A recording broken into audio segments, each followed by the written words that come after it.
The confidence trap. Why the least know the most or think they do.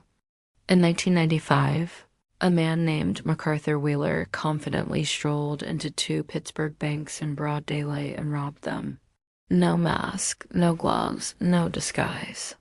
When the police arrived at his door that same night, he was dumbfounded. "But I wore the juice," he protested. Wheeler had smeared lemon juice all over his face, believing it would make him invisible to security cameras like invisible ink.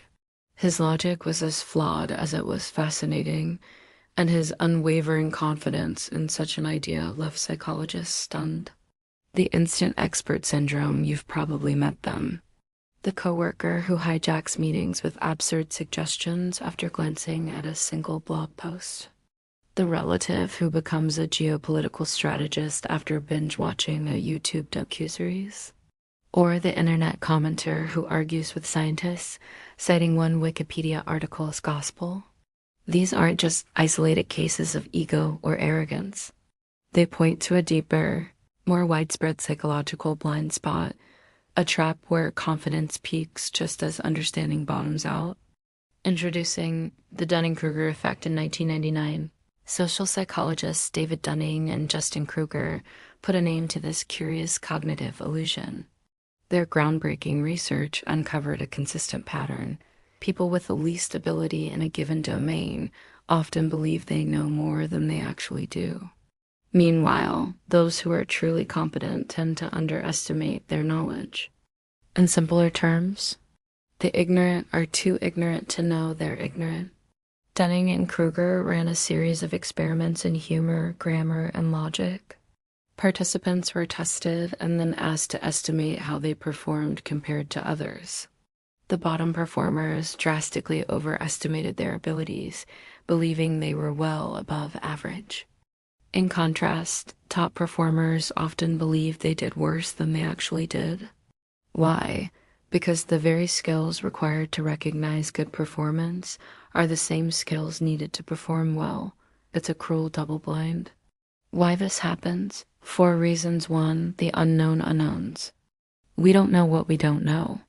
When people step into a new field, they often get a taste of information and assume they've had the whole meal.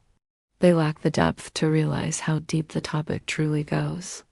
2, confirmation bias. Once we believe we're competent, we filter reality to match. We remember our successes, downplay our failures, and reinterpret feedback as positive. 3, the above average effect. Most people think they're better than most people. It's mathematically impossible, but cognitively comfortable.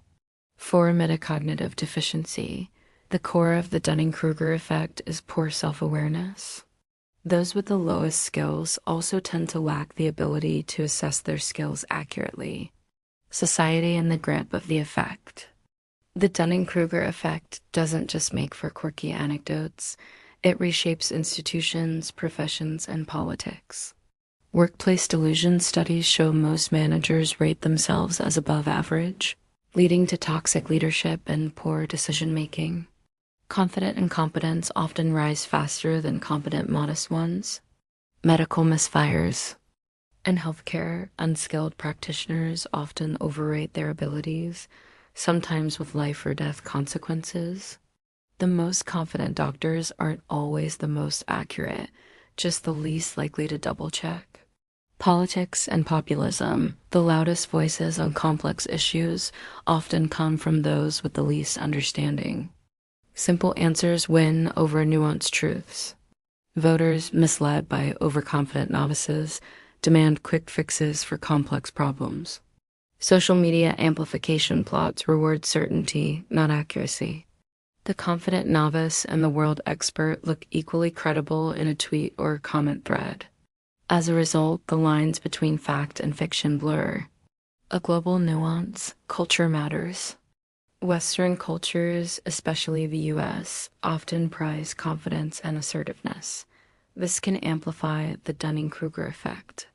By contrast, East Asian cultures that value humility and self-criticism show a weaker version of the bias. There, it's common to underrate oneself, an opposite but related issue. So how do we escape the trap? The key lies in metacognition, thinking about our thinking. Seek honest feedback, especially from those with more expertise. True growth requires vulnerability. Practice deliberately focus on improving weaknesses. Mastery comes from knowing where you're wrong. Stay curious, not certain, embrace complexity. Confidence should grow with competence, not precede it. Be comfortable saying, I don't know. That phrase isn't weakness, it's wisdom. It leaves room to learn. The Dunning-Kruger effect is not just a quirk of cognition. It is a mirror held up to our blind spots. The most dangerous people aren't those who know nothing, they're the ones who think they know everything. That thought may be your membership card to the very club you're trying to avoid. If you like this video, give it a like and subscribe. Share your thoughts in the comments and let me know what you think of it.